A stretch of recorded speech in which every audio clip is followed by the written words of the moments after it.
GMA Weather. Serbisyong totoo ng GMA News. Lumakas at bumilis ang kilos ng bagyong nagbabadya ng pumasok sa Philippine Area of Responsibility bukas. Namataan ng pag-asa ang sentro ng bagyong may international name na Tropical Storm Nipartak sa layong 1,855 kilometers sa silangan ng Visayas kaninang umaga. Taglay nito ang lakas ng hanging umaabot sa 75 kilometers per hour at bugsong hanggang 90 kilometers per hour. Mula 7 kilometers per hour kaninang madaling araw, kumikilos ngayon ang bagyo pahilagang kanluran sa bilis na 30 kilometers per hour.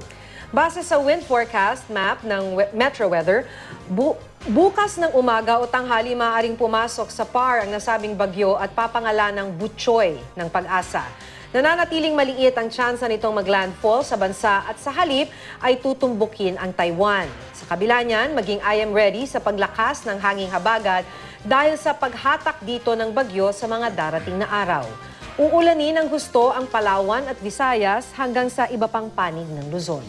Tuluyan namang nawala ang low pressure area sa bahagi ng Bicol Region kaninang umaga.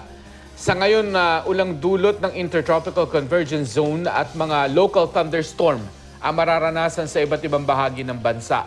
Higit na apektado ang Southern Luzon at Visayas. Yan ang latest mula sa GMA Weather.